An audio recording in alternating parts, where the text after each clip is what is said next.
Hello hi every one, എല്ലാവർക്കും Sheeba's travel സ്റ്റോറിയിലേക്ക് സ്വാഗതം. ഹംപിയിലെ മൂന്നാമത്തെ വ്ലോഗാണിത്. രണ്ടാമത്തെ ദിവസമാണ് ഹംപിയിലെ. രണ്ടാമത്തെ ദിവസം സെക്കൻഡ് ഹാഫ് ആകുമ്പോൾ ഞങ്ങൾ ഹംപിയിലെ സ്പെഷ്യൽ ആയിട്ടുള്ള കൊരക്കൽ റൈഡ് ചെയ്യാൻ പോവുകയാണ്. ഹംപിയിലെ ഈ ടെമ്പിൾസ് ഒക്കെ കണ്ട് അതിൻ്റെ അടുത്ത് വേണമെങ്കിലും ചെയ്യാം. അത് കുറച്ച് ചെറിയൊരു ഡിസ്റ്റൻസ് മാത്രമേ ഉള്ളൂ. പക്ഷെ അവിടെ ചിലപ്പോൾ അത് ഓണായിരിക്കും, ചിലപ്പോൾ അത് ബന്ധാക്കി വെച്ചിരിക്കുകയായിരിക്കും, അങ്ങനെയൊക്കെയാണ്. പക്ഷേ ഞങ്ങൾ അവിടെ ചെയ്യാണ്ട് ഹംപിയിൽ നിന്ന് കുറച്ച് അകലം പോയി ചെയ്യാമെന്ന് വിചാരിച്ചു. കാരണം നമുക്ക് ഹംപിയുടെ വേറൊരു ലാൻഡ്സ്കേപ്പും കൂടെ കാണണമെന്നുണ്ടായിരുന്നു. ഹംപിയുടെ വേറൊരു മുഖം ഉണ്ട് ഹംപിക്ക്. നമ്മുടെ ആർക്കിടെക്ചറും ഹിസ്റ്റോറിക്കൽ മോണ്യുമെൻറ്റ്സും അല്ലാതെ ഹിപ്പി ഹംപി എന്ന് കേട്ടിട്ടുണ്ട്. വളരെ അധികം പാർട്ടികളും കാര്യങ്ങളൊക്കെ നടക്കുന്ന ഗോവ വൈബുള്ള ഹംപിയുടെ ഒരു മുഖം. അത് ഇപ്പോഴില്ല, കാരണം കൊറോണയൊക്കെ കഴിഞ്ഞപ്പോൾ തൊട്ട് ഗവൺമെൻറ് അതൊക്കെ ബാൻ ചെയ്തു എന്നാണ് പറയണേ.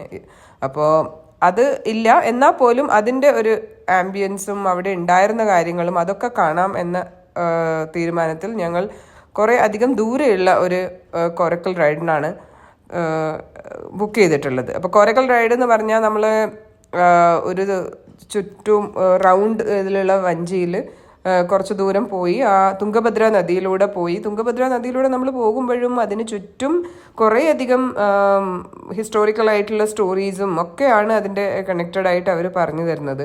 അപ്പോൾ അതൊക്കെ കാണാനുള്ള ഒരു ഓപ്പർച്യൂണിറ്റി കൂടിയാണ് എന്ന രീതിയിൽ ഞങ്ങൾ ഓട്ടോയും കൊണ്ട് അത്രയുള്ള ദൂരത്തേക്ക് പോകാൻ തന്നെ തീരുമാനിച്ചു. അപ്പോൾ പോകുന്ന വഴിയിലുള്ള കാഴ്ചകളാണ് നിങ്ങൾ ഈ കാണുന്നത്. പോകുന്ന വഴിയിലൊക്കെ നമുക്ക് തുംഗഭദ്ര നദി നമ്മുടെ പാരലലായിട്ട് ഉള്ളതായിട്ട് കാണാം.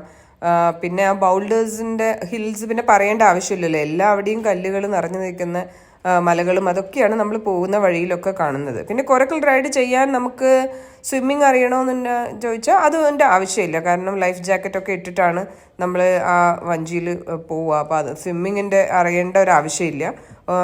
വഞ്ചീൻ്റെ വലിപ്പം അനുസരിച്ച് 6 or 9 ആൾക്കാർ വരെ ആ ഒരു വഞ്ചിയിൽ കയറാൻ പറ്റും. പിന്നെ കുറച്ച് ദൂരം പോയി കഴിഞ്ഞാൽ അവരതിനെ ഒന്ന് ചുറ്റും റൗണ്ട് ചെയ്യുന്ന അങ്ങനെയൊക്കെയുള്ള കാര്യങ്ങളൊക്കെ ചെയ്യും. കുറച്ച് ഒന്ന് ശ്രദ്ധിച്ചിരുന്നാലൊക്കെ മതിയാവും. പിന്നെ കൊരക്കൽ റൈഡ് നമുക്കിപ്പോൾ ആർക്ക് വേണമെങ്കിലും അവിടെ ചെന്ന് ചെയ്യുന്നതല്ല. അതൊക്കെ ഗവൺമെൻറ് ഒരു പാർട്ടിക്ക് ലീസിന് കൊടുത്ത് അവർ തന്നെ അത് മെയിൻറ്റെയിൻ ചെയ്യുന്നുണ്ട്. അപ്പോൾ അവിടെ കൊരക്കൽ റൈഡ് ചെയ്യുന്ന ആ വഞ്ചിയും കൊണ്ട് വരുന്നവർ അവരുടെ ഡെയിലി വേജസിന് വർക്ക് ചെയ്യുന്നവരാണ്. പക്ഷെ അതിൻ്റെ ബാക്കി വഞ്ചിയും ബാക്കിയുള്ള കാര്യങ്ങളൊക്കെ വേറൊരു ആളുടെ ആയിരിക്കും. അപ്പോൾ ഇവർ ഡെയിലി വേജസിന് വേണ്ടി വർക്ക് ചെയ്യുന്ന ആൾക്കാരാണ്. അതൊക്കെയാണ് നമുക്ക് ഡീറ്റെയിൽസ് അറിയാൻ കഴിഞ്ഞത്. അപ്പോൾ പലതരത്തിലുണ്ട്. ഇപ്പം നമ്മൾ 350 rupees കൊടുത്താൽ ഒരു സർട്ടൻ ഡിസ്റ്റൻസ് അവർ ചെയ്യും. ഒരു 550 rupees കൊടുത്താൽ കുറച്ചും കൂടെ ദൂരെ വരെ പോയി ചെയ്യാൻ പറ്റും. അങ്ങനെയൊക്കെയുള്ളൊരു കാര്യം ഉണ്ട്. പിന്നെ കൊരക്കൽ റൈഡിൽ നമ്മൾ ഏറ്റവും കൂടുതൽ നമുക്ക് കുറച്ച് ഡിഫിക്കൽട്ടി തോന്നിയത് നല്ല ചൂടായിരുന്നു. അപ്പോൾ ഇങ്ങനെ തുറന്ന് നിൽക്കുന്ന വഞ്ചിയും കൂടി ആയതുകൊണ്ട് നമ്മൾ ഉച്ചയ്ക്ക് ഡേ ടൈമിലൊക്കെ ഇരിക്കുമ്പോൾ നല്ല ചൂട് അനുഭവപ്പെട്ടു. ഞങ്ങൾ ആ കൊരക്കൽ റൈഡ് ചെയ്യാൻ പോകുന്ന വഴിയിലാണ് ഹനുമാൻ്റെ ടെമ്പിളിലേക്ക് പോകുന്ന ഒരു വഴിയും. അപ്പോൾ ഹനുമാൻ്റെ ടെമ്പിൾ എന്ന് പറഞ്ഞാൽ ഒരു മലയുടെ ഏറ്റവും മുകളിൽ 500 steps ഒക്കെ കയറിയിട്ട് പോകേണ്ടതാണ്. ഞാൻ ഇപ്രാവശ്യം പോയപ്പോൾ പോയിട്ടില്ല. കാരണം അതിന് തന്നെ നമുക്കൊരു 3-4 മണിക്കൂർ സമയം വേണം അതിൻ്റെ മുകളിൽ കയറി. അവിടുന്ന് ഹംപീൻ്റെ വ്യൂവും ഭയങ്കര ബ്യൂട്ടിഫുൾ ആണ്. അപ്പോൾ നിങ്ങൾ ഈ കാണുന്നത് നമ്മൾ നേരത്തെ കണ്ട പോലെ ഡ്രൈ ആയിട്ടുള്ള ഹംപി അല്ല. മുഴുവൻ പച്ചപ്പും നെൽപ്പാടങ്ങളും കൃഷി തോട്ടങ്ങളും ഒക്കെ കാണുന്ന ഹംപിയുടെ കുറച്ചും കൂടെ പച്ചപ്പ് നിറഞ്ഞൊരു ഭാഗമാണ് കാണുന്നത്. പ്രധാന കാരണം തുംഗഭദ്ര അതിന് പാരലായിട്ട് ഒഴുകുന്നതാണ്. അവിടെ നിന്നുള്ള വെള്ളം കൊണ്ട് ആണ് ഈ കൃഷിയൊക്കെ നടക്കുന്നത്. അപ്പോൾ തുംഗഭദ്ര ഒഴുകുന്ന വഴിയിലുള്ള ഹംപിയൊക്കെ കുറച്ചും കൂടെ പച്ചപ്പ് നിറഞ്ഞതാണ്. പക്ഷേ നമ്മൾ ഈ മോണ്യുമെൻറ്റ്സും അതൊക്കെ കണ്ട വഴിയിൽ അവിടെ ഹംപിയിൽ ആരും താമസിക്കുന്നില്ല. അതൊക്കെ ആർക്കിയോളജി ഡിപ്പാർട്ട്മെൻറ്റ് അണ്ടറിലുള്ള സ്ഥലങ്ങളാണ്. അപ്പോൾ അവിടെ വെറും ഈ ടൂറിസ്റ്റ് സൈറ്റുകൾ മാത്രമാണ് ഉള്ളത്. അവിടെ ആൾക്കാരും ഇപ്പോൾ താമസിക്കുന്നില്ല. അപ്പോൾ ഞങ്ങൾ അവിടെ എത്തി, ഓട്ടോയിൽ ഇറങ്ങി. പക്ഷേ അവിടുന്ന് കുറച്ച് ദൂരം നമുക്ക് നടക്കാനുണ്ട് ഈ കൊരക്കൽ റൈഡിൻ്റെ സ്റ്റാർട്ടിങ് പോയിന്റിലേക്ക്. അപ്പോൾ എല്ലാവരും അങ്ങോട്ടേക്ക് പോകുന്ന വഴിയാണ്. അപ്പോൾ ഈ പോകുന്ന വഴിയിലും കുറേയധികം മോണ്യുമെൻറ്റ്സും അതൊക്കെ ഉണ്ട്. അതൊക്കെ ഡിസ്ട്രോയിഡ് ആയിട്ട് കാണാം. കാരണം തുംഗഭദ്ര നദിയുടെ നമ്മൾ അപ്പുറത്തെ വശത്ത് കണ്ടേ അവിടുന്ന് നമ്മളൊരു തോണി വരികയാണെങ്കിൽ നമുക്ക് വളരെ എളുപ്പത്തിൽ എത്താൻ പറ്റുന്ന സ്ഥലമാണ്. പക്ഷെ നമ്മൾ വന്നത് വളരെയധികം കറങ്ങി തിരിഞ്ഞാണ് വന്നത്. പുരന്ദരദാസൻ എന്ന കവിയുടെ കുറേ ഇതിഹാസമായി ബന്ധപ്പെട്ടാണ് അവരുടെ ലാസ്റ്റ് ഡേയ്സ് ഒക്കെ ഹംപിയിലായിരുന്നു. ഈ 64 പില്ലേഴ്സുള്ള മണ്ഡപത്തിൽ കുറേയധികം കൃഷ്ണ ഭജന ചെയ്തിട്ടുണ്ടായിരുന്നു. രാജാവിൻ്റെ അടുത്ത് പോയിട്ടുണ്ടായിരുന്നു. അങ്ങനെയൊക്കെയുള്ള ഡീറ്റെയിൽസാണ് ഇവിടെ എഴുതിയിട്ടുള്ളത്. നമ്മൾ അങ്ങ് ദൂരെ നോക്കുമ്പം ആ ഒരു 575 steps കയറി എത്തുന്ന ഹനുമാൻ്റെ ടെമ്പിൾ കാണാം വൈറ്റ് കളറിൽ. നമ്മൾ അങ്ങോട്ടേക്ക് കയറുന്നില്ല, നല്ല ചൂടാണ്, അവിടത്തേക്ക് കയറുന്നില്ല. പക്ഷെ അതിൻ്റെ ഒരു വ്യൂ കാണാം. തുംഗഭദ്ര റിവറാണ് ഇവിടെ മുഴുവൻ കാണുന്നത്. അപ്പോൾ തുംഗഭദ്ര റിവറിൻ്റെ ഇൻ ആൻഡ് അറൗണ്ടുള്ള ഓരോ ടെമ്പിൾസും കൺസ്ട്രക്ഷനും ഒക്കെ ഇവിടെ കാണിച്ചിട്ടുണ്ട്. ഭയങ്കര ബ്യൂട്ടിഫുൾ വ്യൂ ഓഫ് തുംഗഭദ്രയാണ് നമ്മളിവിടെ കാണുന്നത്. ഭയങ്കര രസമാണ്. ബോൾഡേഴ്സും നദിയും അതിൻ്റെ സൈഡിൽ കാണുന്ന കല്ലുകൊണ്ടുള്ള ഹില്ലും ഒക്കെ ഭയങ്കര രസമാണ്.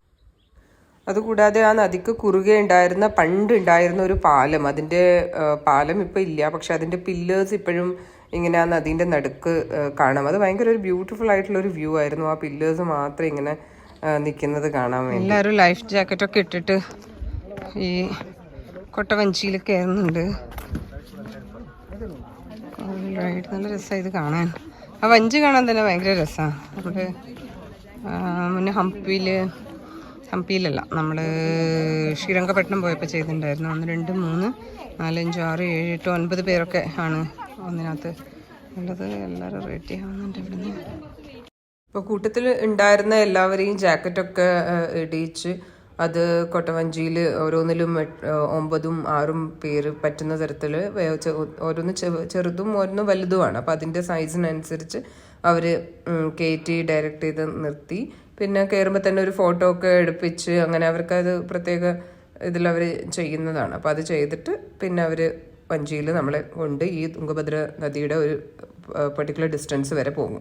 അപ്പോൾ പോകുന്ന വഴിയിലും കാണുന്ന കാഴ്ചകളൊക്കെ അവർക്ക് ഒത്തിരി നമുക്ക് പറഞ്ഞു തരാനുള്ളതാണ്. എന്തുകൊണ്ടാണ് വെള്ളം, മഴ വരുമ്പോൾ വെള്ളം ഏതുവരെ പോകും, വെള്ളം ആ എല്ലാ കല്ലുകൾക്കും ഒരു കളർ വ്യത്യാസം നമുക്ക് കാണാൻ പറ്റും. ആ വെള്ളത്തിൻ്റെ പോകുമ്പോൾ തന്നെ അതിൻ്റെ ചുറ്റും മണ്ഡപങ്ങളും ഒക്കെ കാണാം. അപ്പോൾ ഇവിടെയായിരുന്നു പണ്ട് ആസ്ഥാന ഗായകർ വന്ന് പാട്ട് പഠിച്ചിട്ടുണ്ടായിരുന്നത്, അവരിവിടെ മെഡിറ്റേഷൻ ചെയ്യായിരുന്നു, അങ്ങനെയുള്ള കാര്യങ്ങളൊക്കെ. അല്ലെങ്കിൽ അതിൻ്റെ സൈഡിലൊരു ചെറിയ കൃഷ്ണ ടെമ്പിൾ ഉണ്ട്. അപ്പോൾ ആ ടെമ്പിൾ ഒരു വിഷ്ണുവിൻ്റെ ഒരു അമ്പലം ഉണ്ടായിരുന്നു. അപ്പോൾ ആ അമ്പലത്തിൻ്റെ സ്റ്റാച്യു ഞങ്ങൾക്ക് കാണിച്ചു തന്നു. അങ്ങനെയുള്ള പല കാര്യങ്ങളും അവർ ഞങ്ങൾ റൈഡിന് കൊണ്ടുപോകുമ്പോൾ ഇങ്ങനെ പറഞ്ഞു തന്നുകൊണ്ടേയിരുന്നു. കൊട്ടവഞ്ചിയിൽ ആദ്യം കയറുമ്പോൾ നമുക്കൊന്ന് പേടി തോന്നും, ഇത് സേഫ് ആണോ എന്നൊക്കെ ഉള്ളത്. പക്ഷേ കൊട്ടവഞ്ചിന്റെ ഒരു ഹിസ്റ്ററി എന്ന് പറഞ്ഞാൽ ഇവിടെ മാത്രമല്ല പല സ്ഥലങ്ങളിലും ഉപയോഗിക്കുന്ന തരത്തിലുള്ള ഒരു വഞ്ചിയാണ്. വിയറ്റ്നാമിലൊക്കെ കണ്ടിട്ടുണ്ട്.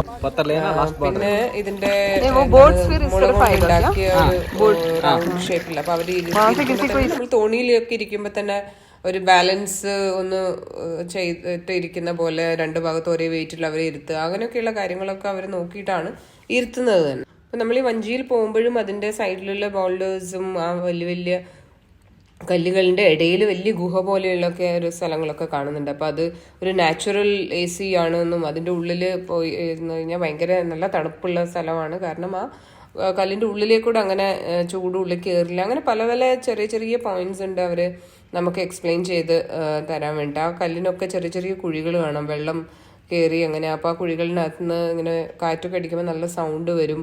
അങ്ങനെയൊക്കെയുള്ള കാര്യങ്ങളൊക്കെ അവർ നമുക്ക് എക്സ്പ്ലെയിൻ ചെയ്ത് തരുന്നുണ്ടായിരുന്നു ഈ കൊട്ടവഞ്ചിയിൽ പോകുമ്പോൾ. ചിലർ അവരുടെ റൈഡ് മതിയാക്കി അത് 4-5 പ്രാവശ്യം റൗണ്ട് ചെയ്ത് അത് വല്ലാത്തൊരു അനുഭവമാണ്. ആദ്യമൊക്കെ നമുക്ക് നന്നായിട്ട് പേടി തോന്നും, കുറച്ച് കഴിയുമ്പോൾ നമുക്കിങ്ങനെ തല ചുറ്റുന്നുണ്ടോ എന്നൊക്കെ തോന്നും. അപ്പോൾ അത് അവരുടെ വഞ്ചിയിൽ കൊണ്ടുപോകുന്നവരുടെ ഒരു പ്രധാനപ്പെട്ട ഒരു കാര്യമാണ്. തിരിച്ചു വരുമ്പോൾ എല്ലാവരെയും ഒന്ന് റൗണ്ട് എടുപ്പിച്ച് എല്ലാവരെയും ഒന്ന് സന്തോഷിപ്പിച്ചിട്ട് ആണ് തിരിച്ച് നമ്മളെ ആ പോയിന്റിൽ കൊണ്ടുവിടുക. അപ്പോൾ പോകുന്ന ഓരോരുത്തരെയും അങ്ങനെ ഓരോ പോയിന്റിൽ എത്തുമ്പോൾ അങ്ങനെ ചെയ്യുന്നുണ്ടായിരുന്നു. പിന്നെ തുംഗഭദ്രയിൽ നമ്മൾ പോയ ഫെബ്രുവരി മാസം വെള്ളം കുറവാണ്. കാരണം മഴക്കാലത്തൊക്കെ ആണെങ്കിൽ വെള്ളം വലിയൊരു ഉയരം വരെ തന്നെ വെള്ളം ഉണ്ടാവും. അപ്പോൾ ആ ഒരു ലെയറിൻ്റെ ഒരു ഡിഫറൻസ് നമുക്ക് കാണാൻ പറ്റും. പിന്നെ ഈ കല്ലിൻ്റെ മുകളിൽ നാച്ചുറലി ഒരു ഗണപതിൻ്റെ മുഖമൊക്കെ തോന്നുന്ന തരത്തിലുള്ള ഒരു നാച്ചുറൽ ഫോർമേഷനൊക്കെ ഉണ്ടായിരുന്നു. അപ്പോൾ അതൊക്കെ അവർ കാണിച്ചു തരുന്നുണ്ടായിരുന്നു. ഇങ്ങനെ നോക്കിക്കഴിഞ്ഞാൽ നമുക്ക് കാണാൻ പറ്റുന്നു. പക്ഷേ തുംഗഭദ്ര നദിയിൽ മീൻപിടുത്തം അങ്ങനെ അലൗഡ് ആയിട്ടുള്ളതല്ല. പക്ഷെ ഒരു ചെറിയ അങ്ങനെ എന്താ പറയുക, വില്ലേജിൽ നിന്നുള്ള ആൾക്കാരൊക്കെ മീൻ പിടിക്കാൻ വേണ്ടിയോ അതിനുള്ള കാര്യങ്ങളൊക്കെ അവിടെ ഇട്ട് വെച്ചിട്ടും അങ്ങനെയൊക്കെ നമുക്ക് കാണാമായിരുന്നു. അല്ലാണ്ട് ഒഫീഷ്യലായിട്ട് അങ്ങനെ കാര്യമായിട്ട് മീൻപിടുത്തം അങ്ങനെ അലൗ ചെയ്തിരിക്കുന്ന ഒരു സ്ഥലമല്ല എന്നാണ് പറഞ്ഞത്. ഹംപിയിലെ ഒരു ചൂട് മാത്രമാണ് ഞങ്ങളെ കുറച്ചെങ്കിലും ബുദ്ധിമുട്ടിപ്പിച്ച ഒരു കാര്യം. അതിപ്പോൾ ഈ കൊട്ടവഞ്ചിയിലാണെങ്കിൽ പോലും നമ്മൾ ഉച്ച സമയത്ത് പോയി കഴിഞ്ഞാൽ നല്ല ചൂടുണ്ട്. പിന്നെ ഫെബ്രുവരി മാസം മിഡ് ഫെബ്രുവരി ആയിട്ട് തന്നെ ഇപ്രാവശ്യം നല്ല ചൂടായിരുന്നു. അപ്പോൾ ഡിസംബർ ജനുവരി ഒക്കെ ആയിരിക്കും കുറച്ചും കൂടെ ബെസ്റ്റ് ടൈം പോകാൻ വേണ്ടിയിട്ട്. പിന്നെ ഹംപിയിലെ എല്ലായിടത്തും നമ്മൾ ഈ ചൂട് കാരണം കുറേയധികം ഈ ഇളനീര് വിൽപ്പന ഭയങ്കര കാര്യമായിട്ടുള്ളൊരു സ്ഥലമാണ്. ഏറ്റവും കൂടുതൽ ഇളനീര് ഞാൻ വെള്ളം കുടിച്ചത് ഹംപിയിലുള്ളപ്പോഴാണെന്ന് വേണമെങ്കിൽ പറയാം. ഒരു ദിവസം 10 12, കാരണം നമുക്ക് ആ ചൂടൊന്ന് സഹിച്ച് നിൽക്കാൻ പറ്റാത്ത തരത്തിലുള്ളൊരു ബുദ്ധിമുട്ട് ഉണ്ടായിരുന്നു. അപ്പം ഈവൻ നമ്മൾ ഈ കൊരക്കൽ റൈഡിന് വരുമ്പോഴാണെങ്കിലും അതിൻ്റെ എൻട്രി പോയിന്റ് തന്നെ അവർ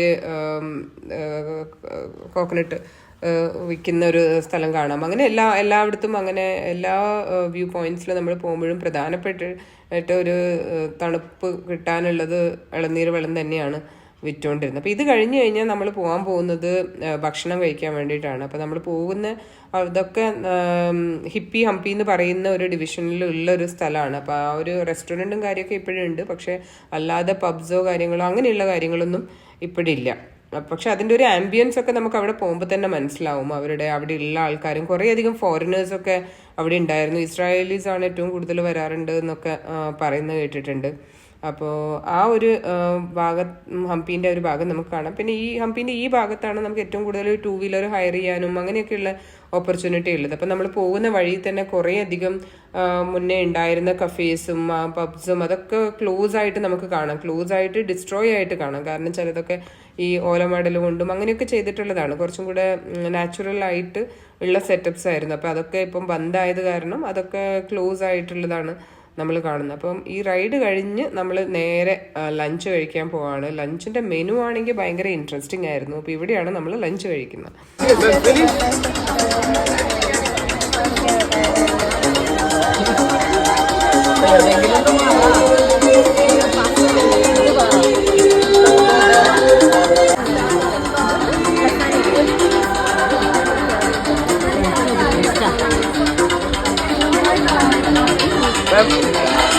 ഹംപിയുടെ വിശേഷങ്ങൾ ഇവിടെ അവസാനിക്കുകയാണ്. Thank you so much for watching.